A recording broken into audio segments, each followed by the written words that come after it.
Pada abad keempat Masehi, bangsa Romawi meninggalkan jajaran dewa-dewi paganisme klasik dan beralih ke agama Kristen. Transisi dari paganisme klasik Romawi ke agama Kristen memiliki dampak besar pada perayaan dan tradisi agama. Sebelum adopsi Kristen, Saturnalia adalah perayaan yang merayakan dewa Saturnus dalam agama pagan Romawi. Perayaan ini penuh pesta meriah, penukaran hadiah, dan kegiatan sosial. Ketika Kristen menjadi agama dominan, perayaan ini kemudian diadaptasi menjadi perayaan Natal. Dari titik awal ini, Kekaisaran Bizantium yang kemudian berdiri akan mewarisi dan memodifikasi tradisi Natalnya sendiri. Menurut Alexander Gale, dilansir dari laman Greek Reporter, Kekaisaran Bizantium memiliki peran besar dalam pengembangan Natal. Hal ini mempengaruhi perayaan Natal di beberapa wilayah. Sayangnya, informasi tentang bagaimana masyarakat umum Bizantium merayakan Natal kurang terdokumentasi dengan baik.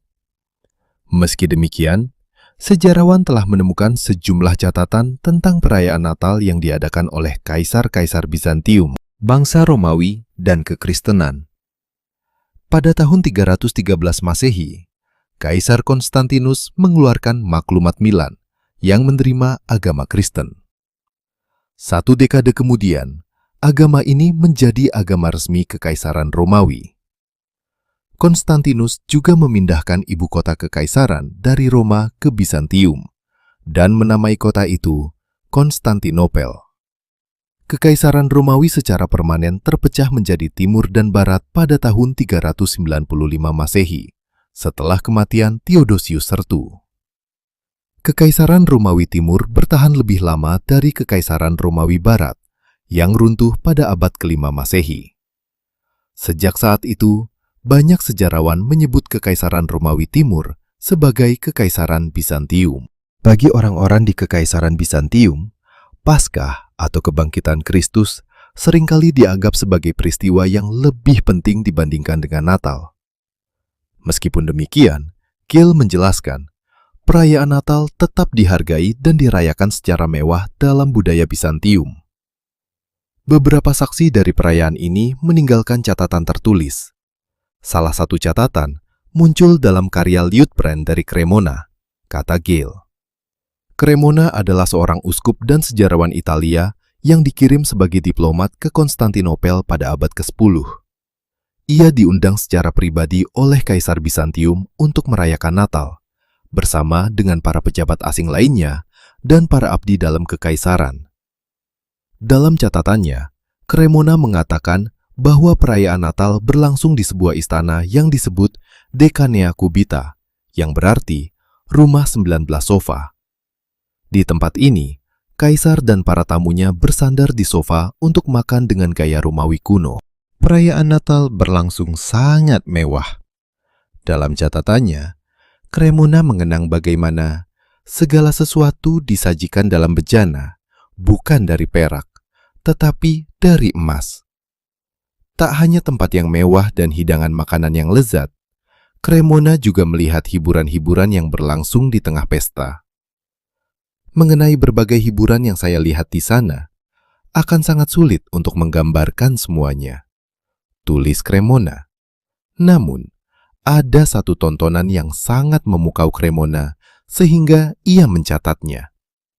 Dalam tulisannya, dia menggambarkan bagaimana seorang pria tampak menyeimbangkan tiang kayu di atas kepalanya tanpa menggunakan tangannya. 2 anak laki-laki kemudian melakukan atraksi senam di atas tiang tersebut, sementara pemain yang lebih tua terus menyeimbangkannya di atas kepalanya. Banyak teatrikal kuliner yang juga terlibat.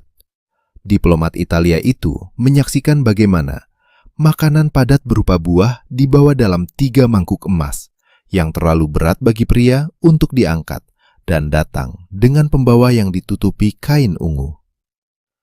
4 atau 5 pria akan menurunkan mangkuk buah ke tamu melalui lubang-lubang di langit-langit. Setiap mangkuk terpasang 3 tali yang dilapisi kulit emas dan dilengkapi dengan cincin emas. Meski demikian, Menurut Keil, perayaan Natal di Bizantium tidak hanya sekedar acara kemewahan dan kemegahan belaka. Di tengah suasana perayaan yang mewah, doa-doa dipanjatkan di kapel istana atau di Hagia Sophia. Kaisar dan keluarga kekaisaran, bersama dengan para pejabat tinggi dan tamu penting, seringkali menghadiri doa-doa atau upacara keagamaan di kapel istana atau di gereja terkemuka seperti Hagia Sophia.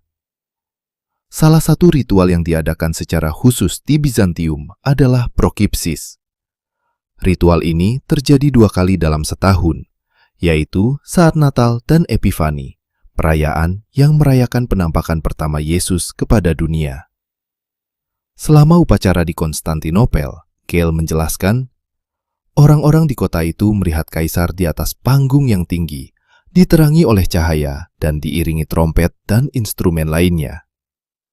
Pengiringan trompet dan instrumen lainnya, bersama dengan penerangan dramatis, menciptakan suasana yang megah dan mengesankan bagi orang-orang yang menyaksikannya di Konstantinopel. Hal tersebut membuat upacara ini memiliki dimensi teatrikal dan simbolis yang kuat dalam menunjukkan kedudukan kaisar dalam konteks keagamaan dan politik di Kekaisaran Bizantium.